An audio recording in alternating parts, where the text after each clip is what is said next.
We're starting a series called Bringing Sexy Back. It's a relationship series, and we do have fun in these if you've never been to a relationship series before. Many people sitting here right now are just waiting, hoping that I will make that accidental sexual innuendo so you can all laugh at me and make fun of me because I won't notice that I did it until later. So many of you are waiting for that. I love relationship series. I love them because you guys all have fun with that. I love them because everybody's in a relationship, right? And I mean that to say that, yes, there's a bunch of people who are married here, and yes, there's a bunch of people who are dating here. And even if you're single, you have relationships, right? You have relationships, which means everything that we talk about, all the principles that we talk about today, I think you can use them whether you're married, whether you're dating, whether you're engaged, or whether you're single. I feel like there's going to be so much here that you can use as well. And listen, if you're single, get out of here, Satan. If you're single and you're like hoping to someday not be, this is really good, man. Take notes today. Take notes today. Guys, for real, guys, if you're single and you want to not be, today is so important. Today will be worth gold to you. I promise. I'm helping you. So just take notes, okay? You guys ready? Should we? Never mind. I was going to ask how many single people there are. I don't want to do that. If I pull on this, is it going to break immediately?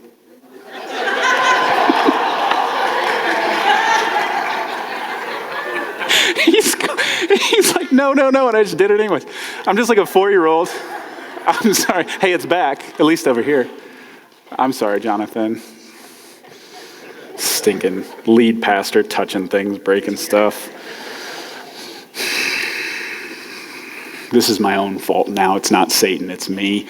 Isn't that the way? There's a lesson in this, by the way. In a relationship, you want to blame Satan, but sometimes it's your own stupid fault. Write that down. That's good.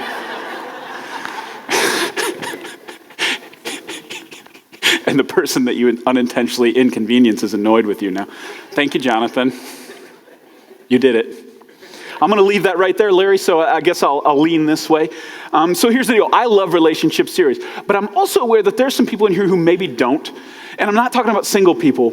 Can I totally stereotype just for a second? I just want to stereotype. Just give me permission. I'm allowed. I know it's 2019, but if I ask for permission, you have to give it to me. Typically, guys don't like relationship series, and girls do, typically. Girls are all, yay, a relationship series, and guys are all, yay, relationship series. I kid you not, I saw a bunch of women posting on our Facebook, like, ooh, I love these series, I love this series. You know how many guys I saw do that? 0. And here's why. Guys, I get it too. I think our mentality is that if we have to talk about the relationship, there must be something wrong with the relationship. Isn't that the way it feels hey, I got to talk to you? That's that means something's wrong, right? That means something's about to happen that's unpleasant. And that mentality, so if I'm stereotyping, let me just keep doing it. I'm just going to keep going.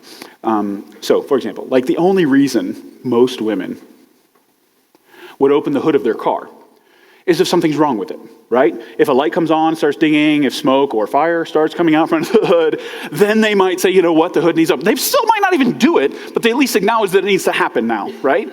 I think, guys, that's our mentality when it comes to relationships. We'd rather not open the hood until something bad happens. But I think we can acknowledge, listen, you don't even have to be a car guy for this. I think you can acknowledge, if you wait until the warning lights come on or there's actual fire coming out of the hood of the car to open the hood, something's not good, right? You've actually made the problem worse by waiting. That if you had opened the hood before the problem, you may have been able to prevent the problem. That regular maintenance is required to make sure that the car actually stays running in a good way. So I think that's what I want my mentality to be. That's what I want our mentality to be, if I can speak for all men, to say, hey, I know that this is going to spark some conversations. I know that. I do. Maybe uncomfortable ones. Maybe you'll even fight because of this. And you're going to be like, thanks, Adam. Thanks, dude. Right? But my mentality is, man, maybe this will help it get better, and maybe it'll even prevent bigger problems from happening in the future. So I hope that you can have that mentality with me. Because I know, it's one of those things where you feel like your wife's just going to be elbowing you constantly, see, told you. See, now Adam's saying it too. So I know. And by the way we do relationship series, I hope you're going to be able to elbow her too. By the way, I don't think elbowing's a good thing. You should just hold hands. Let's hold hands right now. Can you just hold hands with your significant other? That way you don't have the opportunity to elbow each other, maybe. You could squeeze real hard. I guess that's different, though. It's different, though. All right, so before we jump in, we're going to beta test something. So this is a 4-week series, kind of our intro. We got a cool week next week, really fun week. Week 3, we talk about sex, so it's going to be good. And then the final week, we have this really cool thing planned where we're going to have, Lisa's going to come up here with me. I'm going to have Jonathan and Tara, and we're going to have Scott and Melinda come up, and we're kind of do a panel, kind of a discussion. And it's going to be really neat. But now we have a ton of, we could do that right now and have a ton of stuff to talk about. But I thought would be cool is if we heard from you. So for the next 3 weeks in church, I'm giving you permission to get your phone out. And this number right here goes to a Google account that we can kind of look at questions that you send in, questions, thoughts, comments, compliments, whatever you want to send. What's wrong with you people this morning? Come on, I'm funny. Laugh at my jokes. Demand it. That was sarcastic. I don't like you anymore. Send stuff in that you're thinking. So I can't promise that your thing's going to get talked about. Matter of fact, I can promise that a lot of them won't. But as we're going, if I'm saying something and you're like, but wait a minute, text it in. So pull your phone out, put that number on it right now because it's going to go away here in a second. But I think it would be really cool to hear back from you guys to see, hey, this is some of the stuff that this is doing for us. I was going to just put Jonathan's number up here and be like, hey, call him for all marriage counseling problems, please. All right, we good? You got it? All right, here we go. We're going to start. Remember back in school? I was going to seem so weird. This is a relationship series. Remember back in elementary school when you were in environmental science class? Remember the water cycle? Welcome to the relationship series. Do you remember this? In a science book, you'd open it up and this would be there. And you'd have a test later that had this same thing on it, but it wouldn't have the words. You'd have to fill in the words to make sure you knew. And it was confusing because they all end kind of the same. So it was like, which one's which? So this is the cycle, right? You have condensation that drops down to precipitation, that's then collection, and then to evaporation. And this thing goes round and round and round. Now, what we learned about in school is that this is one of the most important things on the planet, right? This keeps our planet alive. Really important cycle. A good one. But the idea here is that this is a cycle, and the only way for this to not work would be to remove one of these things, right? Can you imagine if you could just get rid of evaporation? Because if you got rid of evaporation, then there would be no more condensation, then there would be no more precipitation, there would be no more collection, and the oceans would fill up, and the planet would die, and it would be horrible. But you can't, the good thing about this is the way God set it up, you can't really do that. The cycle will just keep going. It'll just keep going and going and going and going and going. Okay. Familiar with the water cycle? You good? Keep that in your mind. Important verse. I would say second most important verse when it comes to a marriage relationship is Ephesians chapter 5, verse 33. Each man must love his wife as he loves himself, and the wife must respect her husband. So it's an interesting verse because this is one of those things that in the book of Ephesians, the guy who wrote it, his name's Paul, he wrote this section to married couples, and he kind of caps off the whole section with this line. And what it kind of is saying is, hey, these are the most important things. This is for you, Mr. Husband. This is for you, Mrs. Wife. These are the number one commands in marriage, top of the top. And he tells the husband to love the wife, which is not surprising. I think anybody you would ask, hey, is love important to a relationship? Everybody's going to say, yes, that is. So husbands, love your wives. But then he does not tell the wife that her number one command is to love her husband. He tells the wife that her number one command is to respect her husband. That's interesting. That's interesting. So husbands, your primary command is to love your wife like you love yourself. You love her. But wives, your primary command, number one, is to respect your husband. Now, the reason I think he says it this way is because I actually think that these primary commands line up with our primary needs. That a wife's primary need is love, and a husband's primary need is respect. That's not to say that a wife doesn't need respect and a husband doesn't need love, but primary, number one, the deepest desire is love for the wife and respect for the husband. So Wives, you are commanded to respect your husband. Can I attempt to read at least a couple of your minds in here? Hold up now, right? I'm commanded to respect him. What if he's not respectable? Anybody? Don't raise your hand. Don't look straight ahead, right at me. Husband, same thing, right? Wait a minute, I'm commanded to love her? Less surprising, but still, like, what if she's not lovable? Good questions. Good questions. So you've heard of the water cycle. Here's one that you're familiar with, whether you know it or not. If you're married, it's called the crazy cycle. The crazy cycle. This is a Dr. Emerson Eggert's thing. He didn't invent it, he observed it, okay, and he named it, which I think is a really good name. You ready? Here's the crazy cycle, okay? So without love, she, wife, will react without respect. Without respect, he, husband, will react without love. And round and round and round it goes. When she doesn't feel like she's being loved, her reaction, and this isn't like a planned thing, this isn't like oh, you know what, I'm going to disrespect my husband. No, it's like the knee-jerk thing, right? You hit the right part of the knee and it kicks out. When she's not loved, that's like kicking her in the knee, and boom, she reacts without respect. And then when he's not being respected, his knee-jerk reaction, again, it's not planned, it's not like I'm sitting down, going to stick it to my wife, it just kind of comes out when I'm not being respected, boom. React without love. And here this cycle starts, and once this thing gets going, whew, man, it's like a machine, right? And some of you know this because it starts off maybe slow, and then it speeds up. And then it can get to a fever pitch point where it feels like the whole thing's just gonna explode. And this is where some of you live. You live here. You don't call this the crazy cycle, you call this life. And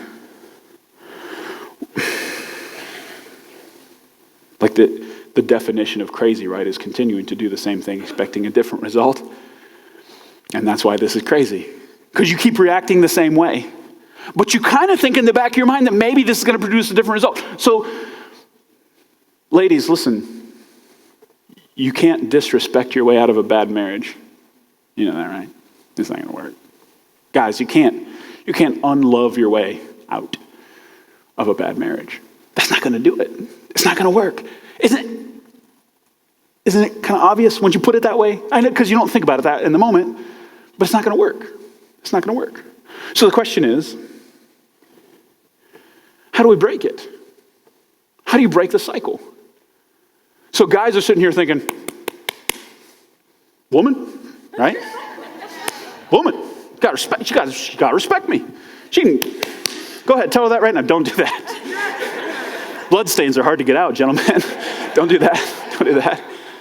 Now, so the husband is sitting here thinking she needs to respect me. That's how we can break the cycle. And you're right. That would. And the wives are sitting here thinking, he just needs to love me, right? He needs to write me a love letter every day, just like the Notebook, right? Or he needs to barge into a room like Tom Cruise in the middle of Jerry Maguire and tell me that I complete him. And if he would do stuff like that, it would break. And I would say, barring the fact that I hate that scene in Jerry Maguire, you're right.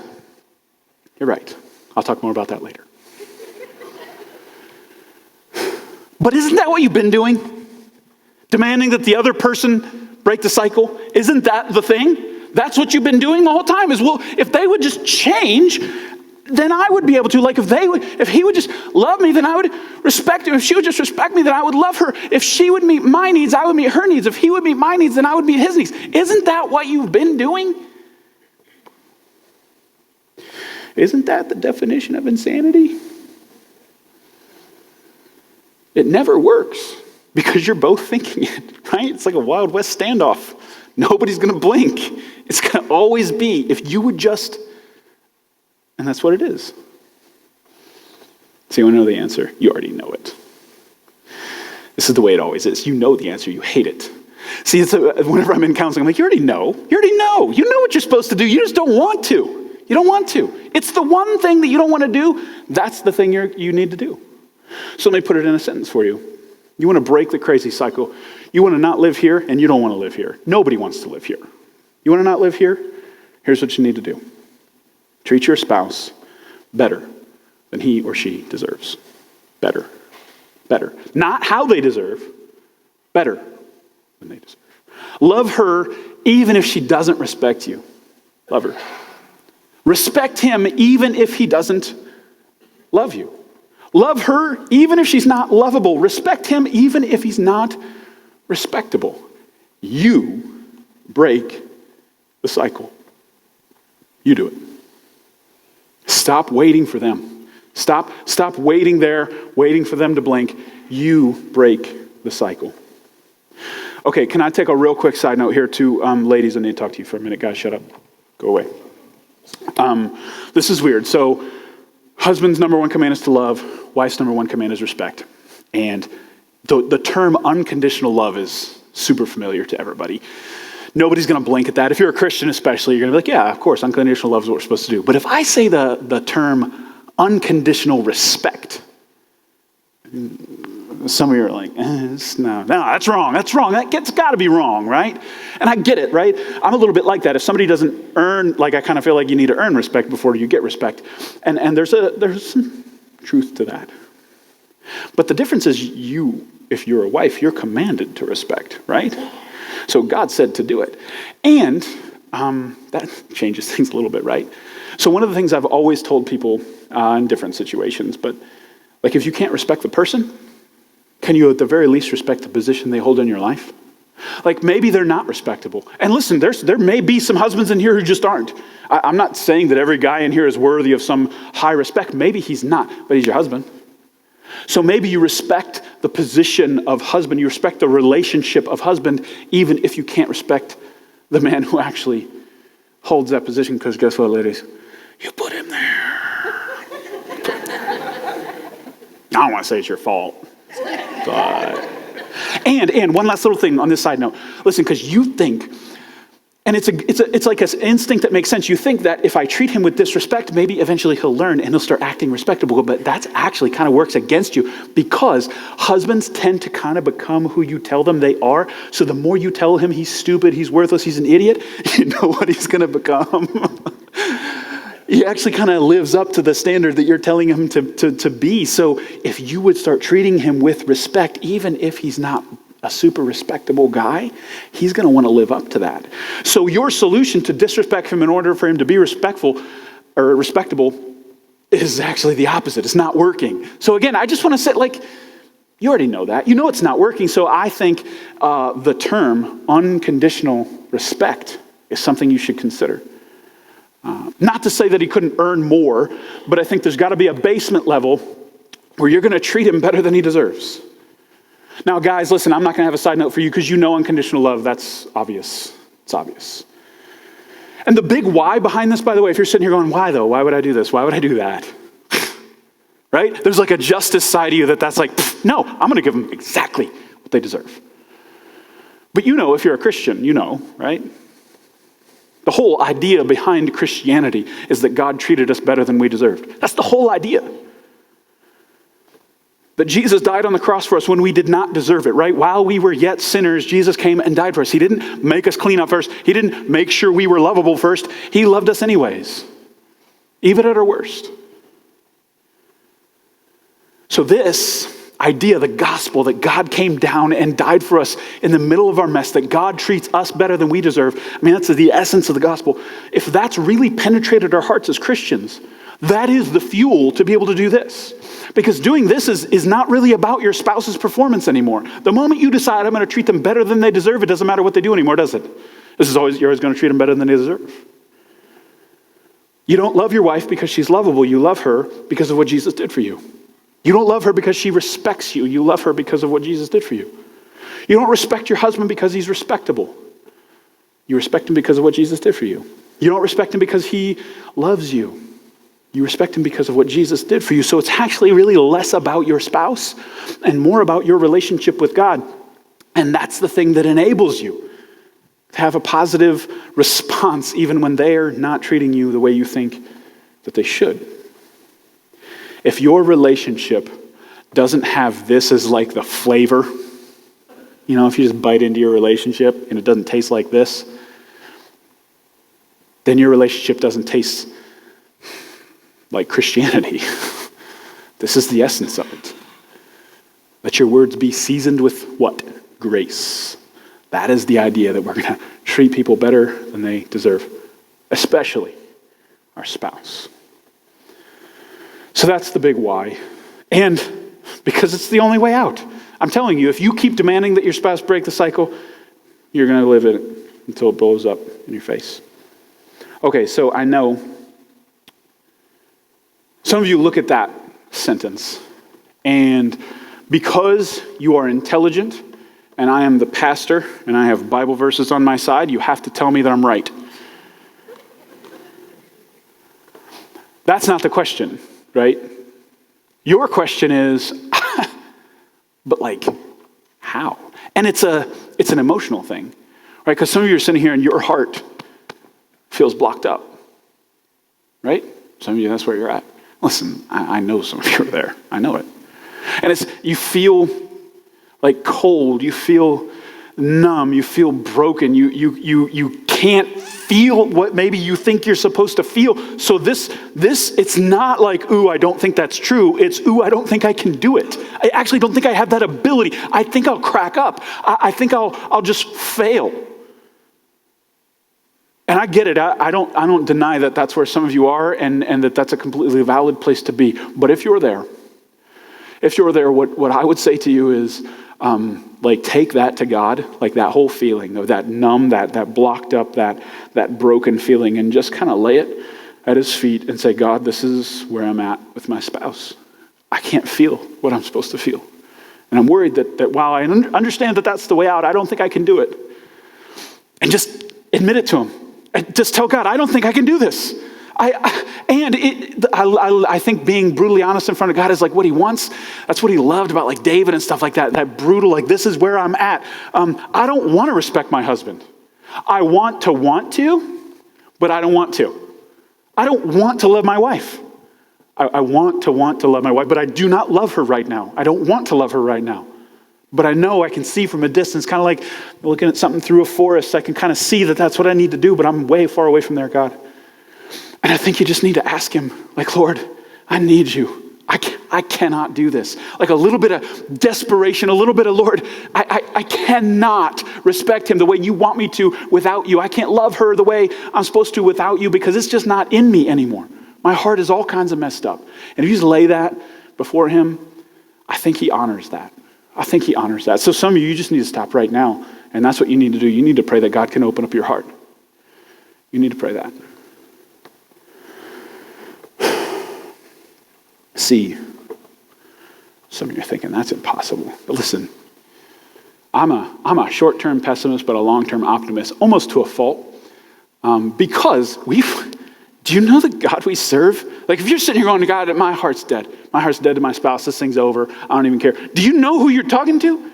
This is the God who walks on water, right? He tells blind eyes, open up and see. He tells lame legs to walk. He tells dead people to not be dead anymore.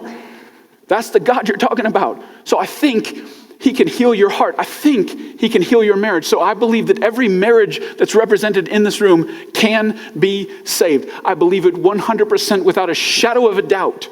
And y'all know, those of you who I know, you know that's saying something. Yeah, you can't laugh because it's too awkward. But for real, I believe every single marriage represented in this room can be saved. Because we serve a God who can do anything. Is it going to be hard? Yup. Is it going to be painful? Yep. Are you going to fail? Yes. Are you going to take 2 steps forward, 3 steps back? Are there going to be weeks where you want to say, screw it? Yes, yes, yes. But God can do it. And this is how. The gospel. The thing that he did for us, we're going to do for our spouse. And that's the way out. That's the way out. I believe he can do it. Okay. That was my intro. I'm not even kidding. Jonathan's sitting here going, dude, that's not what you told me we were talking about today. It's not. So here's what I want to do. I actually want to shift to the venue where love and respect play out in your relationship. The playing ground, the battlefield where love and respect happen, and that is in communication. That's in your communication with each other. It's communication that is unloving. It's communication that is disrespectful.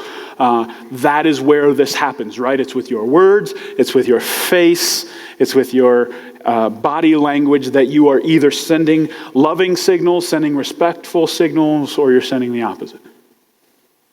And the kind you want, right? So if you're thinking about the marriage that you want, you're thinking about a marriage that has communication that's loving. You're thinking about a marriage that has communication that's respectful. That kind of communication is sexy, right? That's a weird word to use, but it is, right? Listen, guys, single guys, I'm telling you, I'm trying to help you here. This is it. If you can communicate well, everything else gets so much better. Everything else gets so much better. So here's the deal. Communication is a huge subject. There are books, entire books written on the subject. I couldn't cover this subject even if we spent an entire month on it, let alone half a sermon, which is about what I have left, if I talk fast. So I want to go after one aspect of communication. I think it's a keystone aspect. It's like a linchpin. If you can get this aspect of communication right, it'll help every other aspect. It kind of spreads out from there and it makes everything else better. If you get it wrong, it kind of works the same way. If you're bad at this, it can mess everything up. So the aspect of communication I want to go after today is found in James chapter 1, verse 19. Understand this, my dear brothers and sisters. You all must be quick to listen, slow to speak, and slow to get angry. Those three little phrases there, you can't find a more important three phrases when it comes to a relationship than quick to listen, slow to speak, slow to get angry. Those are huge, huge phrases. Now, when we're in the crazy cycle, we want to do the opposite, right? The crazy cycle causes us, we want to be slow to listen, if we listen at all. We want to be quick to speak. We're already mad. There's no slow. We're already there. If you're in the cycle, you're already mad. You know that, right? You're just mad all the time a little bit. It's like, you know what I'm saying? You're just kind of like the Hulk. I'm always angry. That's you. That's you. The crazy cycle puts the gravity on the opposite side of this verse. It makes you want to do the exact opposite of this. But what I want to focus on today is just this first part.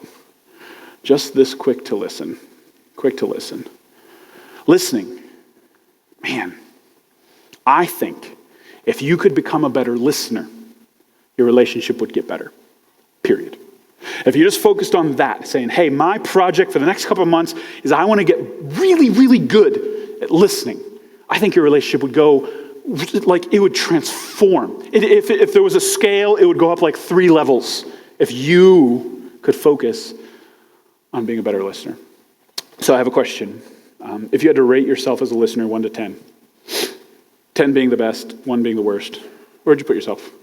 10 being the most in-depth, listen to every word, every phrase, the nuance, the pauses, the tone of voice, the facial expression, the hand movements, the curl of the lip, the glimmer of the eye, raptured attention to every detail. The person who you're listening to feels heard, they feel valued, they feel like you care about them. That is a 10.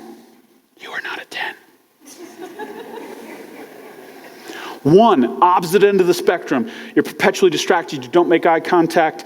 You're daydreaming. You're thinking about something else. You're misinterpreting. You're misunderstanding. You're interrupting. Sorry, what did you say? If they even say that, they didn't even know you were talking, honestly. Nobody's laughing because it's too true. The person who is being listened to feels misunderstood, unheard, undervalued. That's a 1. So here's what I'm going to do. So it's hard to grade yourself, right? Some of you, you're annoying and you're picking 5 right now because you're a coward and you don't want to really take a stand. You're doing the middle of the road thing right now. I'm not going to make you raise your hand. You know who you are. You're picking 5 because it's easy, okay? Here's what I want to do. I want to give you a rubric by which to grade yourself, okay? I'm going to give you the characteristics of a bad listener. We'll start you off at 10, okay? Even though we know that's not true. And you're going to minus off 1 point for every one of these you do, okay? You ready? This is fun. This is fun. I'm a professor, so I use rubrics all the time. We grade strictly by the rubric, so if you do them, you got to take a point off, all right? You ready? So characteristics of a bad listener. Here's the first one. Rehearsing. Thinking of what you're going to say rather than listening to what they have to say. Right? You're sitting here going, oh man, whatever they said, I'm going to say this back, and oh man, I got this really good thing. I get this argument. Oh, they just messed up now, and I got them now, and you're doing this whole thing. You're like a lawyer, like preparing documents in your head, ready to do this. -1, you suck. I have -1, by the way. I was talking to myself. Really good at that. Another one, mind reading. Mind reading.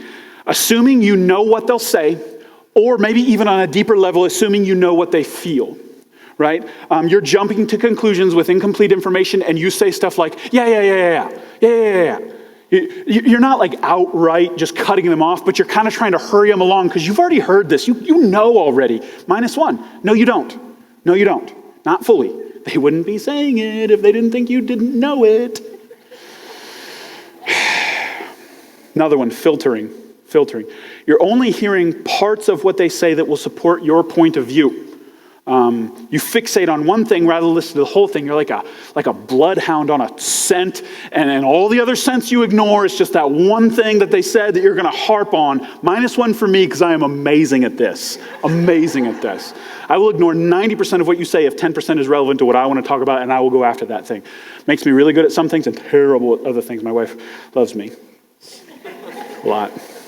I've gotten a lot better at not using that as a weapon. Still take it out from time to time, though. Filtering. -1. Here's one, just kind of a general. Daydreaming. Listen, if you got the ADD, you're not a good listener sometimes. So -1. I don't even have to talk about that much. If there's a squirrel and you actually stare at the squirrel and what? -1. I'm not judging you. I'm just saying it means you're not as good of a listener as you think you are. Most of these are like, I'm going to get after you. That one, okay. Take some kind of medicine and help yourself. Derailing. You change the subject. Like something they said sparked another train of thought, so you jump off their train and jump onto your train. And then when you start talking, other people are like confused because they don't know what you're talking. And it's because you just jump trains and you're going in a completely different direction, and they're standing there like, what? When I talk about people like this, they don't talk to me, they talk at me. You know the feeling? If you do that, -1. Distraction. Multitasking is not listening. I don't care how good you think you are. It's not. Because what? I'd make up the statistic, 80%, 70% of communication is nonverbal. If you're staring at your phone, you can't see their facial expression. You're losing 70% of what they're saying by staring at your phone. Oh, I got it. Right. Or here's my axe to grind today. If you let your children interrupt you while you are talking to your spouse, you are doing so many wrong things in that. If you want to talk about disrespect of a man, let the 4-year-old be in charge. Do this to your husband and listen to the 4-year-old. That's disrespect. And you could say the same thing. That's the most unloving thing a man could do is, hold on, honey, what do you need? You just told your spouse that like the kid's more important than them, and they're not. I don't even have time to go into that. That's a big statement. But listen, if you know what you're teaching your kid by letting them just come into the conversation whenever they want and leave the conversation whenever they want. This is the quote I say to my kids all the time. It's a quote from the Big Lebowski, and I know that's not a very like wholesome movie, but it's a Walter Solchek quote, and he says, "The world does not stop and start at your convenience, Donnie. So just stop it." I say this to my kids probably 5 times a week. Like, you just don't get to do that, and that, man. That'll kill your communication. Some of your marriages are worse because you just let the kids come in and leave, and you can't have a conversation without that. And some of it I know, listen, for my kids, if they're like, gotta be an emergency, gotta be bleeding. And not a little blood. It's gotta be a lot of blood, because a little blood, like, we'll get a Band-Aid in a minute, stop. But it's gotta be really big for me to stop. So don't let the kids come into that. You have to be able to do this. If you do, -1, distraction. Or your phone. Really, those are big. I probably should have made that worth more points, but it's all right. Here's another one. This is a big one. Oversensitivity. Reading offense into everything. I am really good at that. I told my wife this is my spiritual gift. If you give me a compliment, I can make it into an insult. I can. That was a good sermon. What? The other ones weren't? It's 52 a year. They're all good. Honestly, I was just going to say something sexist. Never mind. No, it's true. I feel like women maybe are a little bit more prone to this sometimes. Like, ooh, where'd you get this corn? Why? What's wrong with it? Right? You're like, I was just asking where you got it. I wasn't making a value statement on the taste of the corn, right? And listen, the worst part about that one is you think you're understanding more, but you're actually reading into what they're saying and you're misunderstanding it. So you're allowing your own insecurities, your own stuff to come in and actually mess up the communication that's happening. So if you're oversensitive, -1. You're not as good of a listener as you think. And here's the last one. This is worth 2 points for sure. It is obvious. If I haven't said it yet, you should already know what I'm going to say. Interrupting. -2. You suck. Stop it. Interrupting says that you care so little for what they have to say, you're not even going to let them say it. That is a huge thing. Like think about this. This is something so obvious. This is the opposite of listening. It's the opposite of listening. So, what do you got? What's your number? I'm like, I'm a 0? You didn't even tell me what that one was. So what are you? Now, so whatever you grade yourself, maybe you're sitting going, yeah, some of those yes, some of those no. So whatever you are, now I have a next question, more dangerous question. How would your spouse rate you? Ugh. That's a better question, actually, isn't it? I'm guessing it's a different number. I'm guessing it's a lower number. And here's the thing. You want to argue about it, right? I'm a 4.5, right? And no, you're a 2. Like and you want to fight about this, but let me ask something though. Listening is an interesting thing. Does it matter how good of a listener you think you are? Does it matter? Or does it matter, more importantly, the people who you're listening to? Does it matter what they think? Isn't that more important? Matter of fact, isn't that like the only thing that's important? It doesn't really matter how good you think you are. It actually matters 100% more what the person who you're listening to, what they think about it, right? Your opinion of how good of a listener you are hardly matters at all, except for the fact that you need to be self-aware as to where you are. So here's your homework. I want you to have a conversation about how you rate each other as listeners. Don't fight. It's not a fight. You can't defend yourself. Whatever they say, if they don't feel heard, they aren't.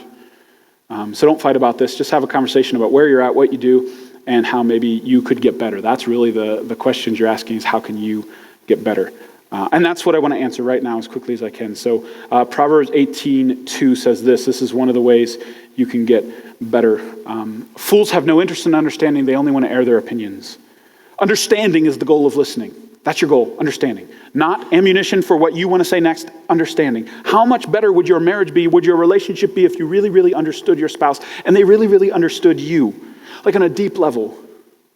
Like there was harmony there because of how much you understood each other. What if your mentality in conversations, even heated ones, was to really understand where your spouse was coming from? Like what they think and why they think it, what they feel and why they feel it, what they need and why they need it, what they believe and why they believe it. What if you were just after that stuff all the time? Proverbs 25 says this, the purposes of a person's heart are deep waters, but one who has insight draws them out. The goal of listening is to draw out the other person. Which, by the way, means you need to be really good at asking questions. So listen, if you're an interrupter here, I'm going to give you a get-out-of-jail-free card for your interrupting. You're allowed to interrupt so long as you're asking a question to clarify what somebody just said. It's the only time you're allowed to interrupt. But you're allowed. If you want to say, hey, hold up. Before you keep going, can you clarify that sentence right there? I'm afraid I'm going to misunderstand it if you just keep going. Can you stop and talk more about that?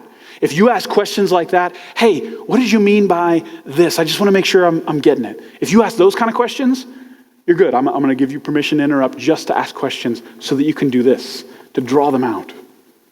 Draw them out. That's your goal. All right, I want to end here with one practical thing and one deep thing. Practical thing. When you're going through a drive-through to a fast food restaurant, none of you do that. You're really healthy. You don't eat fast food places. But for those of us who do, you know what it's like, right? So you go in. Most places have a little screen, right? That when you speak, magically appears on the screen the things that you're ordering, right? So the screen helps you know that the person you're talking to actually heard the thing that you said, and they're going to give you what you want, right? Little magic screen. Wouldn't it be amazing if your spouse had one of those on their foreheads, right? Wouldn't that be so cool? To be able to talk and look at their forehead and say, like, you're saying something, and then what's on the forehead is something completely different. You're like, what are you doing? No, it's not what I said. Erase that, right? It would be amazing. It would be amazing. Somebody needs to invent that. Some of the, like, just imagine a conversation where you're talking, there's just nothing. There's nothing. Is the screen broke, or are you just not listening to me at all? I don't know. So here's what I want to propose, and maybe this is a little awkward. Maybe it will be awkward at first, but I think it's a way you could become a better listener. I'll call it drive-through listening. I think other terms for it would be active listening. It's when your spouse speaks, when they're done, you repeat back to them what you heard. Actually say it back. Not like you're trying to memorize it, but you're trying to give a summary of what you just heard. Hey, so what I just heard you say is... And then they can say, yes, that is my order. Thank you very much, right? Or they can say, well, no, but like some of that, yes, but some of that, no, right? And that right there, man, that could clear up a ton of things if you just start saying back what you heard so that they know that you heard what they said. And then, so that's like base level. It's a little bit robotic. But it's important because sometimes it's just on the surface level that you're not hearing what they said. And then secondly, if you can start to add in some depth, so it's not just what they said, it's like what they feel and what they need. You start regurgitating that back, right? So it's not just that you said this, but what I'm hearing you say is you feel this. And maybe you need this. And that's when the really good stuff starts happening because you're really doing this. Now you're drawing something out of them that maybe you didn't know before because you really want to be able to do that. Now, you have to not be snarky about it, right? You can do this in a mean way, right? So what I hear you saying is, right? You can do it wrong. But man, I tell you what, if you do it with like a humble, truly like, hey, hands up, don't shoot kind of attitude, this can really de-escalate a situation. If somebody's ticked at you and you just start saying, hey, listen, this is what I'm hearing you say, and this is what it seems like you're feeling. That, like, it kind of like people want to put their weapons down and be like, yeah. Or no, actually what I meant was this. And it kind of takes the heat out of a situation. So drive-through communication. I want you to be like a McDonald's worker and have the screen and actually repeat back what your spouse says. That's your practical thing to get better at listening. Here's your deep thing. If the love and respect verse that we looked at first is the second most important verse on marriage, then the verses that come right before them are the most important. And they say this. As the scriptures say, a man leaves his father and mother and is joined to his wife, and the two are united into one. This is a great mystery, but is an illustration of the way Christ and church are one. So this verse says that a married couple, two people, that becomes one person. And Paul, who wrote this, is like the greatest Christian to ever live, and he has this crazy deep understanding of like everything spiritual. He looks at marriage and he goes, it's a mystery. I'm not even really sure how it works, but two people come on, like math doesn't work on your wedding day. It's 1 + 1 = 1. It doesn't even work. And Paul's looking at that going, I don't fully know what that looks like, what it is, what the depths of it is, but it's amazing. Now, I believe about this, that this is both an event and a process, so that your wedding day, when you said, for sickness and health, for richer, for poorer, till death do us part, that moment was like the moment this happened. I believe it was an event, but it's also a process, right? Because you're not like perfectly one. It's like a puzzle that doesn't quite fit. You got to kind of piece this thing together. And I really believe that communication is the way that this thing really comes together, The beginning of the process starts on your wedding day, but it's a process that lasts for the rest of your life. You get to learn how to be one with someone else. That's why love and respect is so important. You're talking about somebody who is a part of you. You're not just you anymore. It's us. And man, the fact that Paul calls this a mystery, if that by itself should motivate us, it is a mystical experience, something that we don't fully understand happens when we get married. And man, if we really took that seriously, that this person that we just vowed to spend the rest of our life with, and we just like tied our souls together. Like if we really got that, this would be so much different. So much different. 2 or 1. You should probably listen to your other half, right? Try to understand them. Try to draw them out.